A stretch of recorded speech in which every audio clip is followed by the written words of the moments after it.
Sophia will recount how I took control of my life and put a stop to my husband Xander's destructive influence. For privacy reasons, I'll be using pseudonyms. As a prominent lawyer in my state, anonymity is crucial for various reasons. Let's not delve into the intricacies of my and Xander's love story. We fell in love, got married, and eventually divorced. The love, it seemed, wasn't reciprocal, as Xander cheated on me. The signs were apparent: avoidance, excessive time outside, and frequent business trips, though I wasn't involved in his sizable business.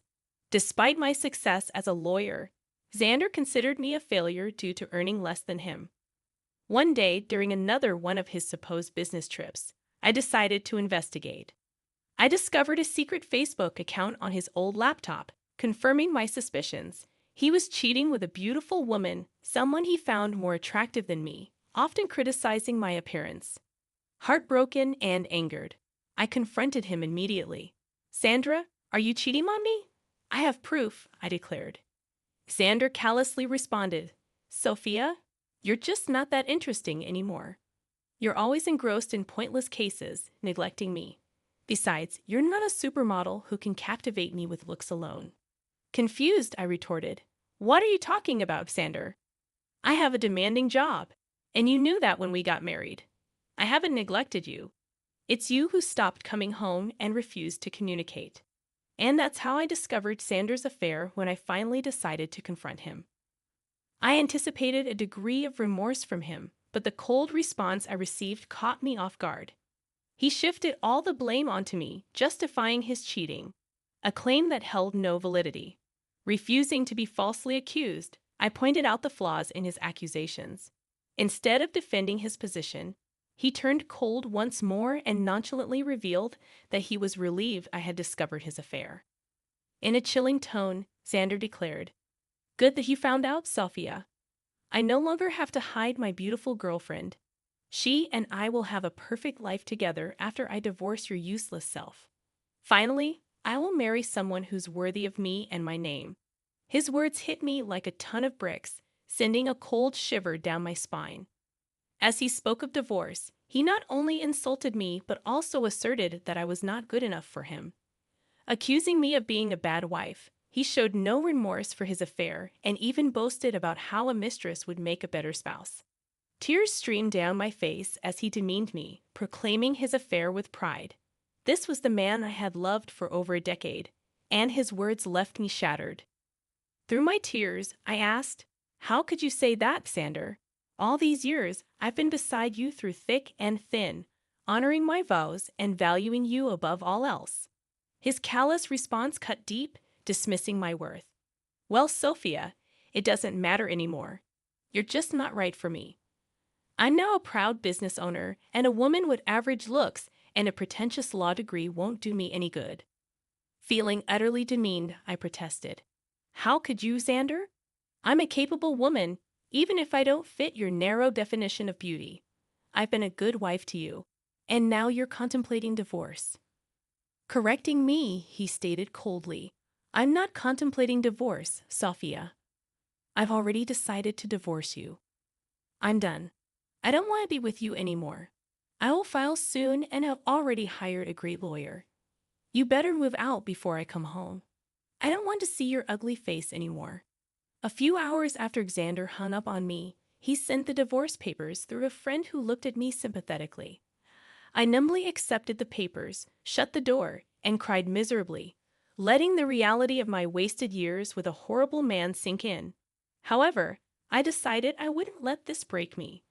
I was a strong woman who would take control of her life and teach Xander a lesson. When Xander's friend delivered the papers, he mentioned that Xander had talked about drawing out the divorce. Initially puzzled, it dawned on me that we had a prenup. Xander had insisted that I was entitled to half of his business if he cheated, something I had overlooked in my emotional turmoil. It made sense why Xander wanted to prolong the divorce.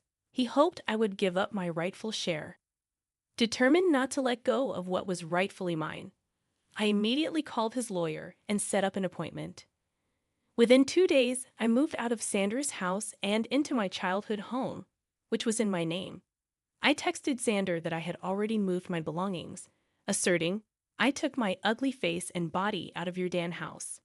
Good that you've come to your senses and not making a fuss." Xander responded, boasting about his lawyer's reputation. But I calmly warned him, "I won't give you my business, that's for sure. For now, you will stay away from me." Determined to uphold the prenup, I was ready to face whatever challenges lay ahead. "I don't want to talk to you. You can only speak to me through my lawyers now, and I expect you to empty my house." Xander's words ignited a surge of boiling rage within me. It's astonishing how anger and hatred can fuel one's determination when faced with such utter contempt. My mind cleared, and I couldn't help but almost laugh at Xander's ignorance. He had no clue who he was up against. Doubtful that his lawyer, Jake, knew either, I arranged a meeting with him at a cafe. Upon seeing me, Jake began to visibly tremble, only calming down upon recognizing me. He seemed confident, but not enough. Jake was a decent lawyer, but he hadn't anticipated facing off against someone like me. Xander never considered me influential, so Jake was utterly unprepared for our encounter. Jake appeared nervous and his hands shook, but I refrained from further intimidation. He wasn't to blame for my predicament. "Hello, Jake. Nice to see you here," I greeted, noticing his surprise. "If you have any doubts, let me clear them for you. Yes, I am the wife." "Ma'am, I'm so sorry. I wasn't expecting you to show up," Jake stammered, flustered by my presence. "The surnames don't match because I got married after I received my law degree. I used my maiden name for official purposes," I explained. "Ah, I see," Jake muttered, visibly uncomfortable. "So I'm guessing you want to drag out this case. That's what my client has told me."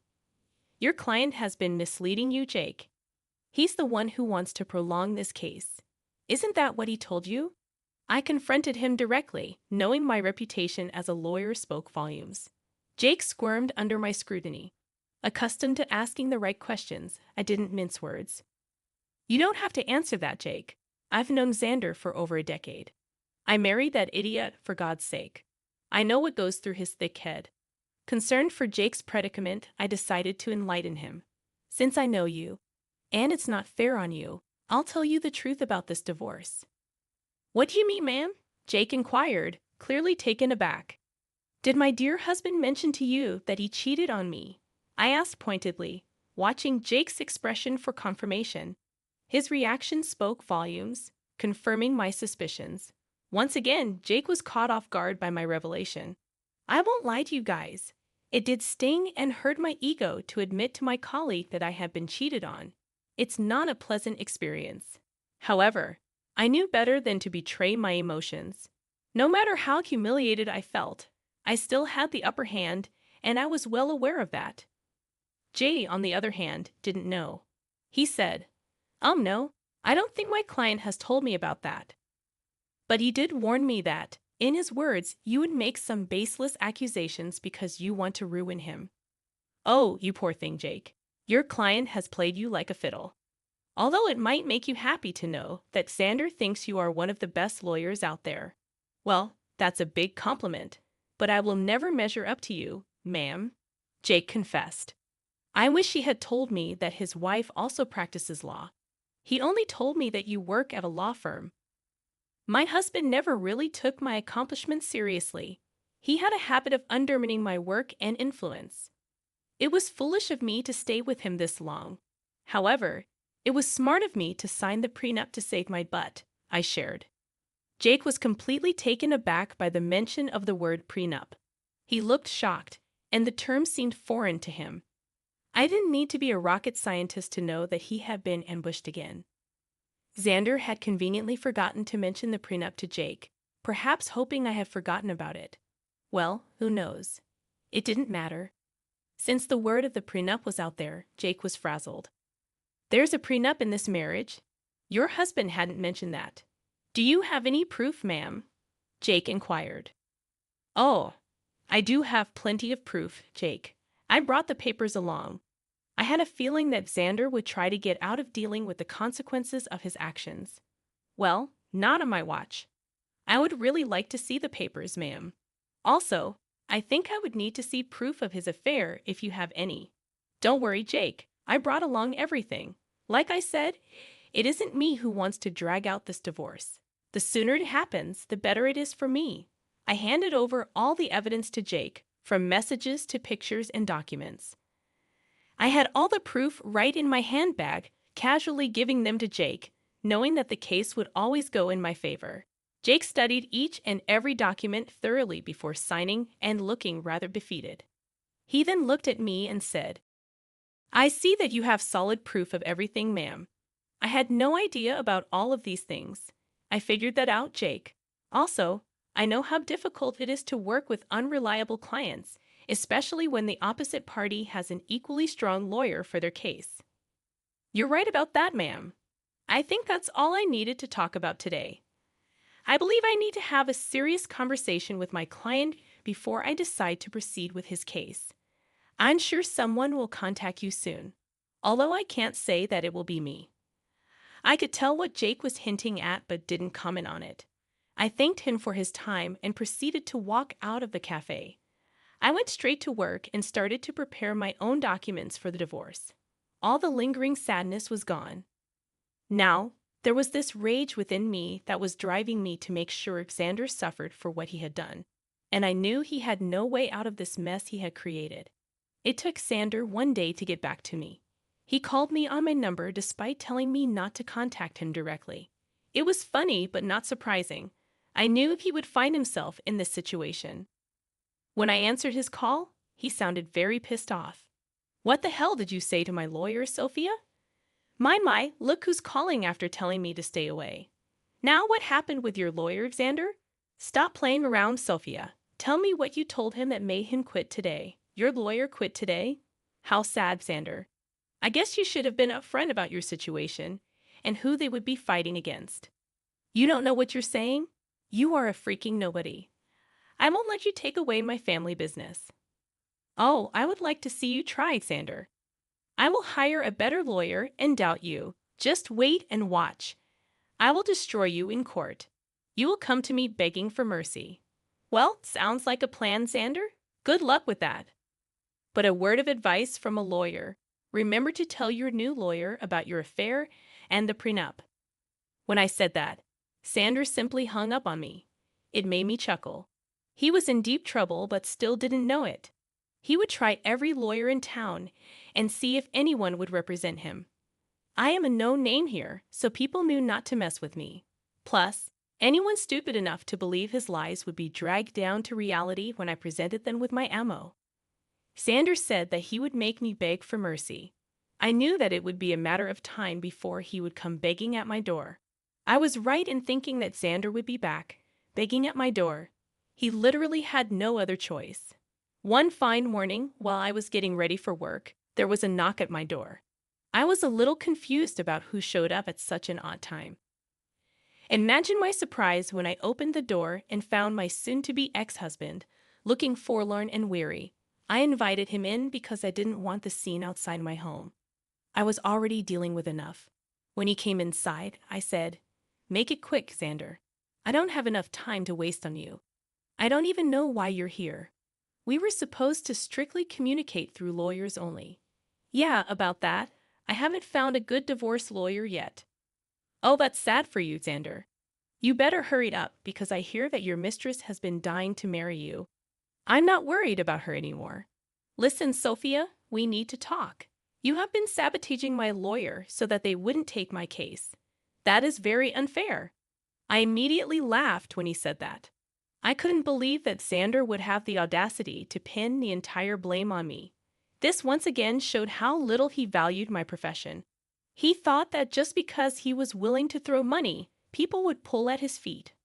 Oh dear, that's an amazing joke, Xander. Let me just clear that misconception for you. I haven't been sabotaging anything. It's your stupidity that's causing trouble. I don't understand. What did I even do? Should I remind you how you lied to your lawyers about the affair and the prenup? That is enough to make them look like fools in court. Do you think lawyers would jump at representing unreliable clients like you? Besides, I will admit that my name will make a lot of people walk away. You may consider me to be useless, but I actually do have a good name in this profession. Yes, I know that now, Sophia. I've tried being open with lawyers too, but none of them are willing to help me. That's what happens when you try to go against an ironclad prenup. You really should have thought your affair through, Xander. Not that it matters now. The damage is done. No sane lawyer would fight for your cause. You'll be giving me half of your business. Xander's facial expression said it all. He didn't want to lose his business. I mean, that's why he tried to pick a good lawyer and drag out the divorce. He wanted to keep me hanging long enough until I would snap and just leave him alone without demanding half of his company. After a few days, it became clear to him that no one would take his side. Hell, he was even finding it hard to find any lawyer who would go against me. So, he did what he thought was his last resort. He started to cry and beg. Sophia, you know how much this business means to me. Please don't do this. You can take everything else, but please don't ask to split the business. Why not, Xander? You were the one who put in the clause of splitting the business in case you cheated. You think I will give up my rights that easily? I deserve it after the betrayal you threw in my face. It was all a mistake, Sophia, believe me. I have actually put my relationship on hold because I know what a big mistake it was. Maybe, just maybe, we can give this marriage a try. I can say for sure that this hurdle will only make us stronger. Xander's words made me laugh out loud again. The audacity of this man was unmatched by anyone I knew. I really didn't know what to say. He was actually asking to get back together, as if I would be stupid enough to do that. I did know that he had put a pause on his relationship with his mistress. The rumors were out that the mistress was not happy, and neither was Xander. But if he thinks this will make me go back to him, he is dead wrong. I already made the mistake of marrying a piece of and learned my lesson the hard way. Plus, I knew why he was suddenly desperate to get me back. You must be delusional for suggesting something like that, Xander. I didn't come this far in life by being utterly stupid. I know that you want to get back to me because you don't want to split your business. Sophia, we were happy together. Let's just look past this one time and restart our marriage. I will cut off my mistress. I swear there's no reason to do that, Xander. Believe me, that woman is going to start running once she finds out that you won't be very rich after the divorce. As for me, this is my golden chance to get out of this sham of a marriage. I must thank you for showing your true colors before we had kids. Now you will reap what you have sown. With that, I was pretty much done with my piece. I immediately stopped talking while Xander kept begging and pleading with me not to take his business. It was a rather pathetic scene, but it didn't move me at all. Instead, it made me think of the times I went to bed crying because this piece of expletive I call my husband decided to betray me. Seeing Xander in a vulnerable place only gave me satisfaction and completed my revenge. Now, I simply needed a clean break to start fresh. Well, I definitely got more than what I had bargained for. Karma hit Xander hard and fast. He tried for weeks to change my mind and make me come back home. I turned a blind eye to everything simply because I wasn't interested in his drama. I was ready to move on. Since he had filed for divorce already, I hired someone from my firm to represent me. I'm not a divorce lawyer, so I couldn't do it myself. Besides, I wanted as minimum interaction with him as possible. After a month of trying to change my mind, he was forced to get a lawyer and ask for a clean break. He knew that if I took the case to court, he would only face humiliation and ultimately waste money on lawyers appointed by the court. So he receded and asked for a mutual split. The prenup made it super easy for me to get the divorce. Of course, I had plenty of proof to show everyone that Xander cheated. As per the prenup, he was supposed to give up half of his business to me. He wasn't happy. But there was no way out, so he signed over half of it to me. We did give him an offer to buy me out, but he had no money. Now, why would a big business owner like Xander have no money, you ask? Well, he had spent it all on his mistress, who is now not taking his calls or texts. I guess she figured out that he won't be rich anymore. But now, no one is willing to date her because they know what a gold digger she is. What goes around comes around, I guess. Well, the mistress was the least of Xander's troubles. With half of his business gone, His earnings were severely reduced.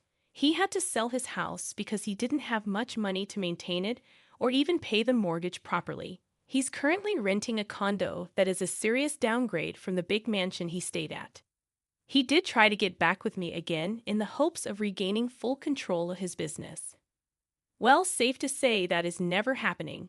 He now either has to continue the way it is or manage to save enough money to buy me out. If you want to know about me, I'm actually doing pretty well. I have appointed someone to take care of my share of Xander's business, and so far, things have been amazing.